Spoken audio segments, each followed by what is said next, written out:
Hello everyone, welcome to eco commerce hub Uttarakhand open university. इसमें मैंने आपके साथ एमए इकोनॉमिक्स सेकंड सेम का जो आज हमने सब्जेक्ट मैंने लिया है वो है आपका MEEC 506। ठीक है, तो मैंने इसमें आपका पेपर लिया है दिसंबर 2024 का। ठीक है, प्रीवियस ईयर क्वेश्चन पेपर। तो पहले उसमें पता ही है आपको दो सेक्शन दिए रहते हैं, सेक्शन ए और सेक्शन बी। तो पहले मैं सेक्शन बी डिस्कस कर रही, जिसमें टोटल हमें 8 क्वेश्चन दिए रहते हैं और कोई भी हमें 4 क्वेश्चन करने होते हैं। तो सेक्शन बी में मैं आपके साथ डिस्कस कर रही हूँ। क्वेश्चन 1 ये पूछा गया था, state any two primary and two secondary function of money. ठीक है, जो मनी होता है, आपका पैसा होता है, उसके कोई भी हमें दो प्राइमरी और दो सेकेंडरी फंक्शन को एक्सप्लेन करना है, इसमें बताना है। तो देखो, हमें पता ही है कि जो आपका मनी है आजकल मतलब कितना ही इम्पोर्टेंट है।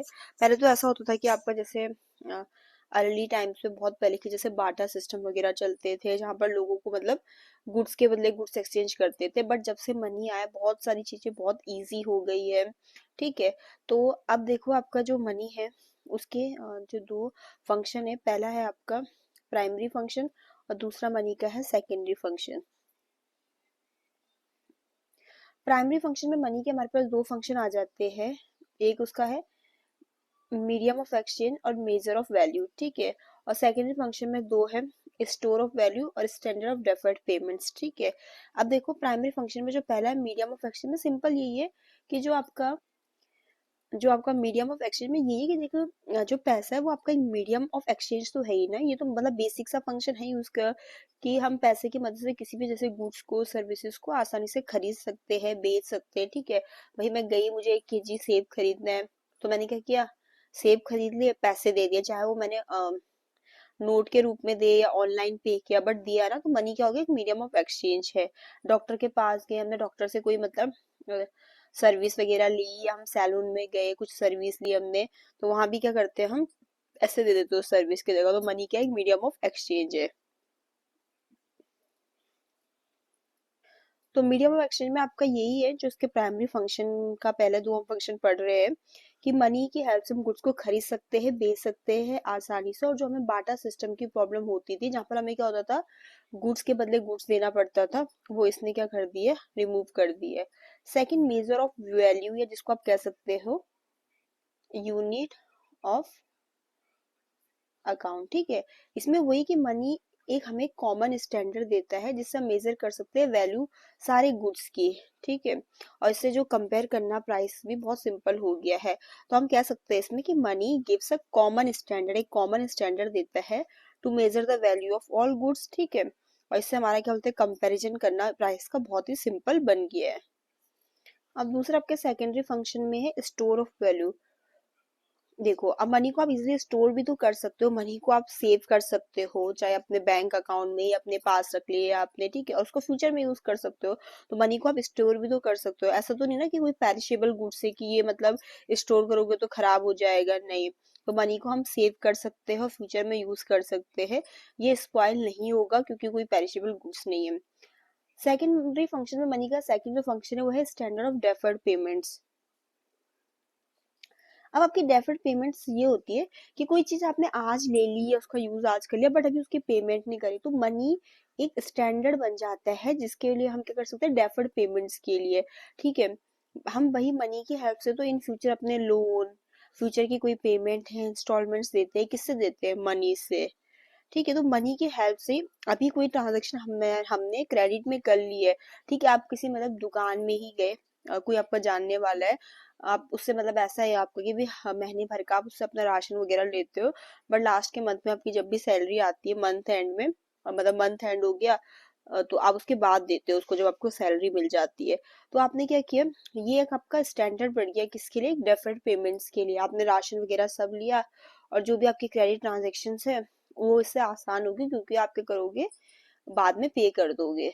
तो ये है मनी के प्राइमरी और सेकेंडरी फंक्शन। सेकंड क्वेश्चन आपका ये पूछा गया था कि क्या रिलेशनशिप है आपका इन्फ्लेशन और इकोनॉमिक डेवलपमेंट के बीच में।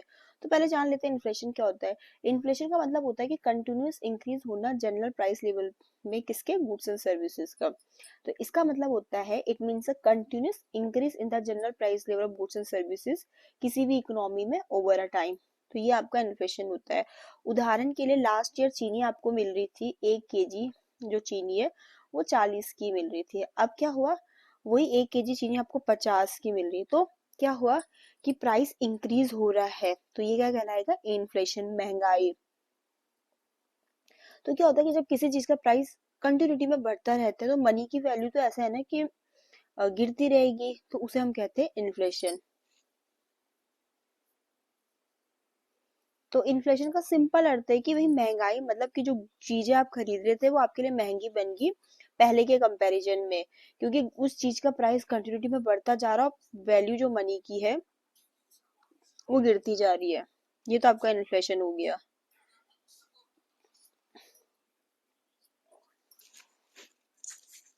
अब है आपका सेकंड, इसी में एक टर्म की इकोनॉमिक डेवलपमेंट क्या होता है।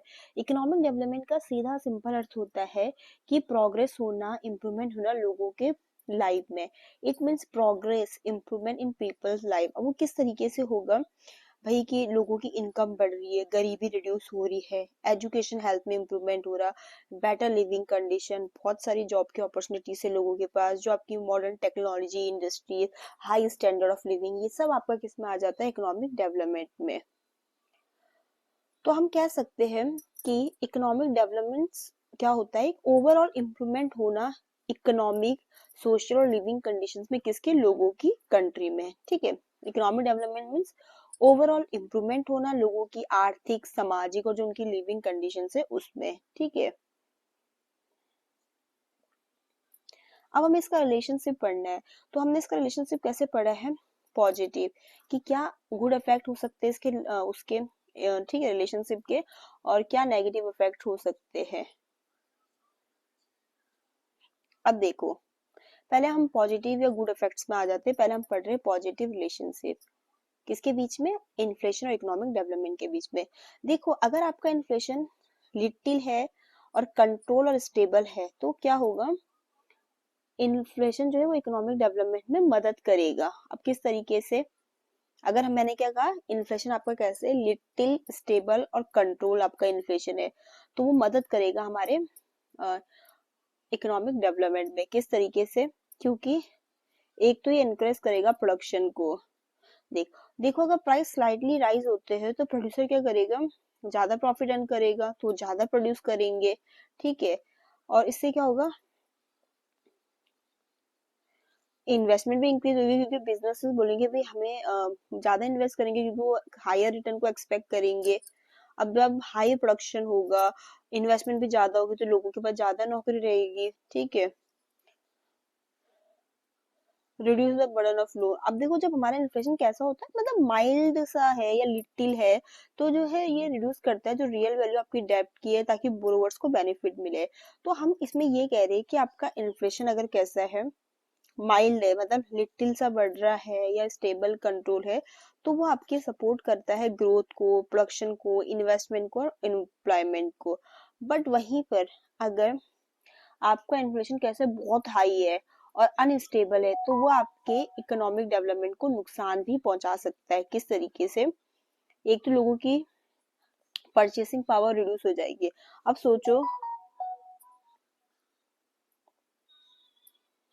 अगर इन्फ्लेशन ज्यादा, तो चीजें बहुत ज्यादा महंगी हो रही, तो लोगों की परचेसिंग पावर तो रिड्यूस होगी, क्योंकि लोग क्या करेंगे, सेम मनी से क्या करेंगे, कम खरीदेंगे, तो उनका स्टैंडर्ड लिविंग फॉल होगा, सेविंग भी कम होंगी। अभी जब इतना हाई इन्फ्लेशन होगा तो लोग सेव कैसे करेंगे, तो लोग कम सेव करेंगे,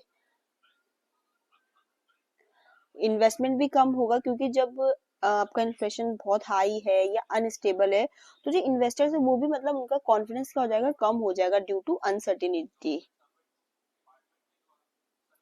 इसमें एक मैं फोर्थ पॉइंट मिस हो गया मेरे से, ये आपका फिफ्थ है, फोर्थ है आपका इंक्रीज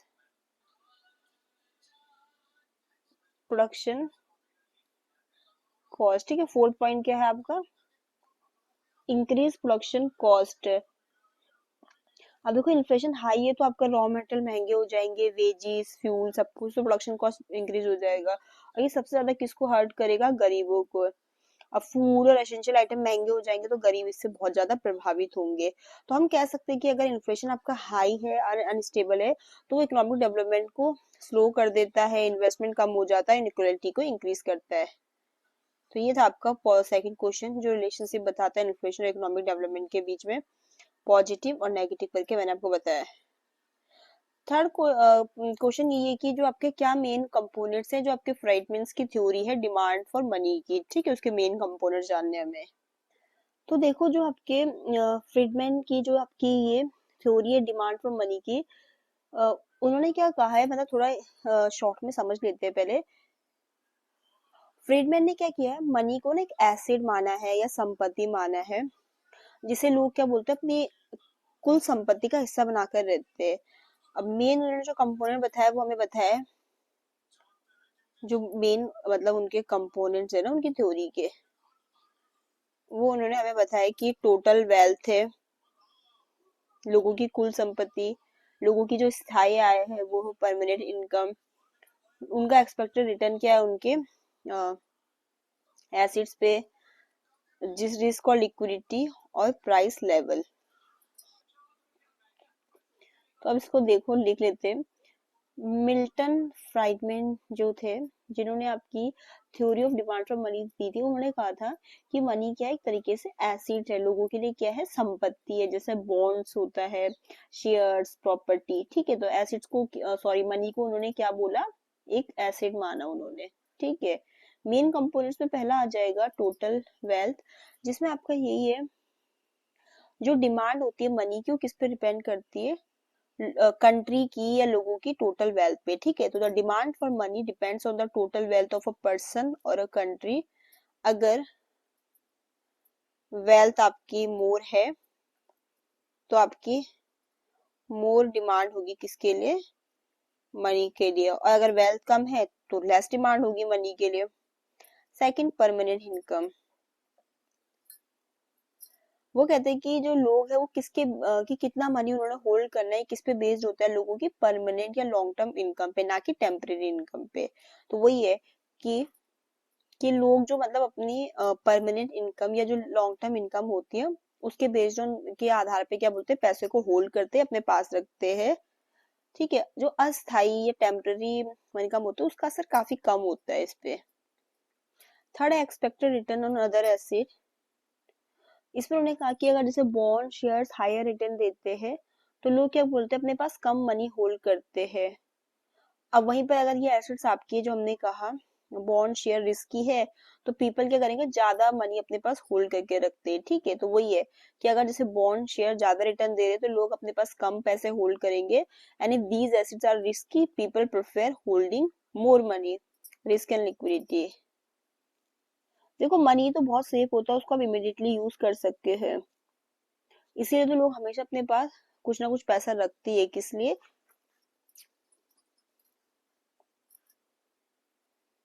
रिस्क और लिक्विडिटी के लिए, क्योंकि मनी बहुत सेफ है, उसको इमिडिएटली यूज कर सकते हैं। प्राइस लेवल में आपका यही है कि अगर आपका प्राइस इंक्रीज होता है तो लोगों को ज्यादा पैसा चाहिए होता है सेम गुड्स को खरीदने के लिए, वहीं पर अगर प्राइस डिक्रीज होता है तो ठीक है, कम पैसा चाहिए सेम गुड्स को खरीदने के लिए। अंत में हम कंक्लूजन कर सकते हैं कि जो फ्राइडमैन ने बिलीव किया कि जो डिमांड होती है मनी की वो स्टेबल होती है और डिपेंड करती है लोगों की वेल्थ पे, इनकम पे, और जो रिटर्न होता है एसेट्स उस पे। क्वेश्चन फोर्थ आपका ये है कि effect of simultaneous shift in IC और एलएम कर्व, कि जो आपका आईसी और एलएम कर्व है उनमें जब एक साथ शिफ्ट होता है तो उसका क्या इफेक्ट पड़ता है। पहले आईसी कर्व क्या होता है जान लेते हैं। तो आईसी कर्व आपका शो करता है इक्विलिब्रियम गुड्स मार्केट में, ये वहां पर फॉर्म्ड होता है जहां पर आपका इन्वेस्टमेंट सेविंग के इक्वल होते हैं। ये शो करता है रिलेशनशिप बिटवीन इंटरेस्ट रेट और नेशनल इनकम जब आपके गुड्स मार्केट में बैलेंस्ड होते हैं। एलएम कब आपका शो करता है इक्विलिब्रियम कौन से, मनी मार्केट में, ये वहां पर फॉर्म्ड होता है जहां पर आपकी मनी की जितनी डिमांड है उसकी सप्लाई की इक्वल रहती है। ये आपका शो करता है रिलेशनशिप आपका इंटरेस्ट रेट और नेशनल इनकम के बीच में, कहां पर, जहां पर आपका मनी मार्केट बैलेंस्ड होता है। अब थोड़ा शिफ्ट के बारे में जान लेते हैं। ऑन नेशनल इनकम, एनआई को मैंने नेशनल इनकम के लिए लिखा है, वाई से डिनोट करते हैं। जब दोनों कब राइट को शिफ्ट होते हैं तो आपकी इनकम इंक्रीज होती है, और वहीं पर जब दोनों कब लेफ्ट को शिफ्ट होते हैं तो इनकम डिक्रीज होती है। इंटरेस्ट रेट पे क्या पड़ता है, अगर आपका आईसी कब राइट को शिफ्ट हो रहा है और एलएम लेफ्ट को, तो आपका जो आर इंटरेस्ट रेट है वो राइज होगा। वहीं पर अगर आईसी लेफ्ट को है और आपका एलएम राइट को है तो आपका इंटरेस्ट रेट क्या होगा, फॉल होगा। फिर है, अगर बोथ शिफ्ट होते हैं इक्वली तो आपका जो आर है वो मे बी स्टेबल रहे, ठीक है, तो इंटरेस्ट रेट मे रिमेन स्टेबल। अब थर्ड है on investment and output, I investment के लिए, ओ आउटपुट के लिए।